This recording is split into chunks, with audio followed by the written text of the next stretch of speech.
Ladies and gentlemen, welcome back to a brand new video from the channel by the name of LeaIsChill. Today we are returning to Jujutsu Kaisen. I'm not going to be doing anything huge today like chapter 9 or anything like that, but I am heading on vacation as of tomorrow to go to a big wedding thing, and so I wanted to record a video real quick to pop into Jujutsu Kaisen and kind of talk about what's happening right now, because obviously a lot of people are getting very salty in the community around this game if you haven't been paying attention. They've basically announced that as of this week, in the announcements, they're going to be dropping 3 banners in a row. And so they have the current Winter Yuji and the really good Momo from one of the SS tier supports over in the JP version, even to this day. And they've kind of rushed into dropping both of those at the exact same time without a new event. They're just having the original Jujutsu Kaisen 0 events.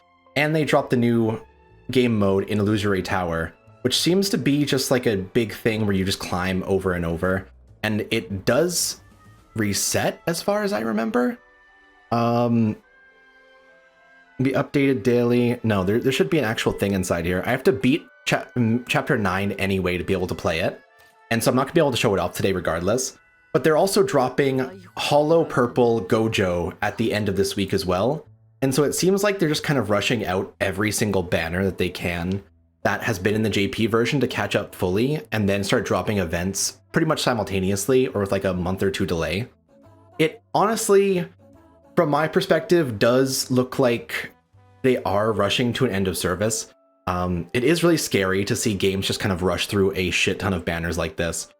But I'd like to have faith that they just kind of want to treat this game as a side game to the JP version, and it'll be like a month behind, similar to how Dokkan might have been a little while ago. But obviously, dropping 2 banners at once, another one at the end of the week, and rushing out both the Yuta, Geto, and some other units before, it feels really weird. And I do hope that they end up changing this up a little bit, but I am going to go ahead and toss a multi at this Momo. She is a really, really good support, and so I wanted to see if we can get lucky. She obviously doesn't have an event right now, and so I don't know if she's going to be added to the premium pool. Honestly, I'd like to check the premium pool rates here in a second. No Black Flash, we do have Diversion Fist. Because if they do add all these characters back to the Phantom Parade tickets, then I probably will start to completely skip anyone who isn't exclusive like that. But that is unfortunately a big old shaft. So let's go ahead and take a look at the gacha details inside here. I want to see. It looks like these ones pretty much only have Yuji down to Nanami. And so there aren't any SSRs that have been released since. That means that there's no Incomplete Domain Megumi. There's no Yuta, obviously. There's no Geto. And I wonder if they have updated the banners over on JP to be able to have these be fillers in every banner, or if not, because obviously this banner right here is the one you get kind of free pulls on pretty often inside these events so far. The Phantom Parade tickets have pretty much been given out like 10 at a time for every event so far that has been good. And so we do end up getting pretty much a multi on these banners as well while they come out. But if they're going to keep on dropping exclusives like that, it is kind of intimidating to try and keep up with any of it.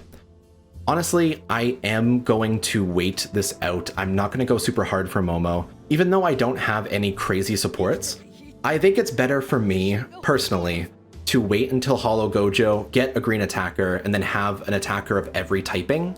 And then after that, I can focus more on what I need to support those characters afterwards. But having one really good attacker of each, I think will help a lot with this game. Pretty much this game is stunning people so that you can get the attackers fully built up, and then after they're fully built up, you're nuking the waves at max power. That's why Gojo is so strong, because he can continue to stack buffs up to 5 times, get his ultimate off, and do like a massive sweep of even the Formidable Foe stuff. I went ahead and tried out Formidable Foe, and I've gotten pretty much 3 stars in all of them, but it wasn't just Yuta that was carrying.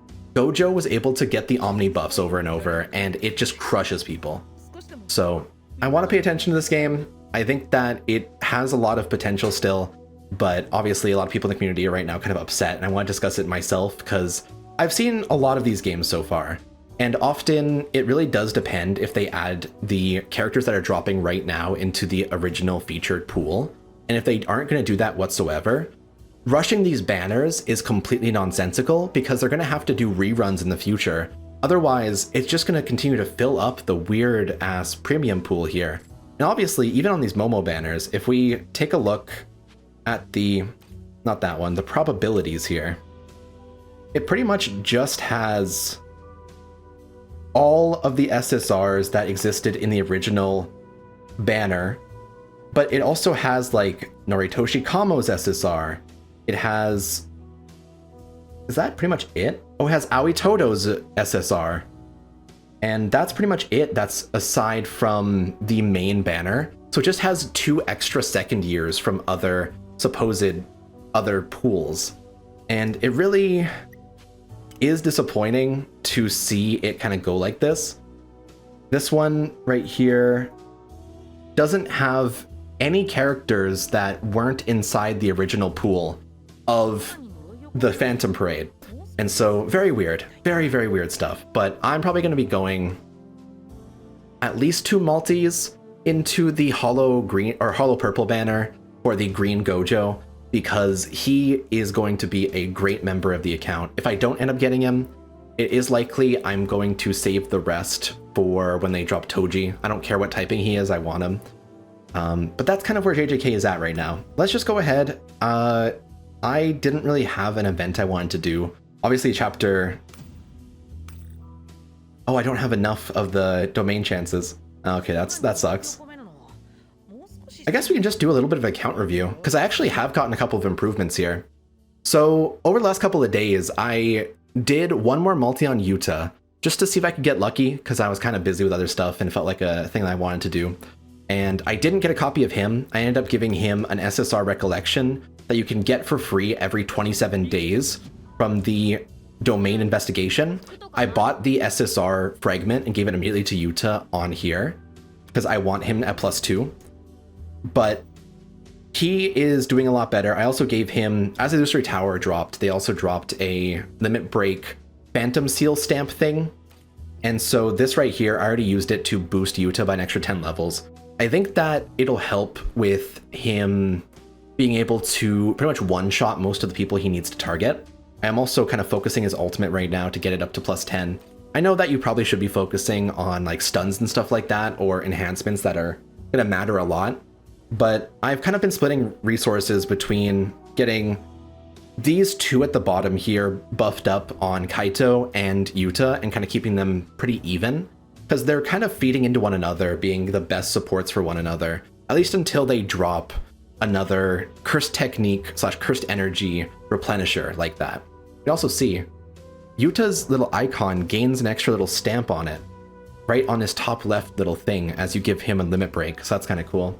I got a dupe of Gojo off of the Phantom Parade tickets today. I got a dupe of Nanami and a dupe of Panda, similarly off of those SSR tickets. Honestly, fantastic. I got them from the Jutsu Kaisen 0 event, and I'll just take it, because that means that my 3 main SSRs I was using before are +1, and I also have Megumi and Yuji to kind of fill up other roles. But it has been pretty positive in terms of that. Today, I did end up earning another Limit Break free item here. Oh, I have to close this. I did end up earning another one of these SSR rec bits today, and so I got it up to +3. And because it's at +3 now, it now increases Yuta's buff by an extra 5%. So it's actually kind of my best thing for supporting him. I got non-standard 1 extra dupe. I don't know if I showed that on video or not. And I also have this one at +1, which every time someone crits, they can get extra ult damage. It kind of all feeds into itself and is really good for building up my team so far. I also got all the Formidable Foe recollections down there. But my account's looking pretty decent, I would say. It's missing like 1 really, really good support in general. And so it probably is more ideal for me to have gotten Incomplete Domain Megumi or the Momo, but I just can't justify investing in that because I don't really care that much about the 2 right now. And maybe there'll be fillers in the future, but we'll see as they continue to drop these banners. Probably 3 a week from here on out. let's be real, until they fully catch up, I'm expecting them to drop like 2 events and 3 new characters pretty much every week going forward until they fully catch up. And we'll see if that's true. I'm kind of afraid of it, but that is the JJK situation. Hopefully you guys have enjoyed. And when I get back from my like wedding I'm going to in a couple of days, we will go ahead and cover Chapter 9 and hopefully the Illusory Tower as well after that. Hopefully you guys enjoyed. Take it easy and bye for now.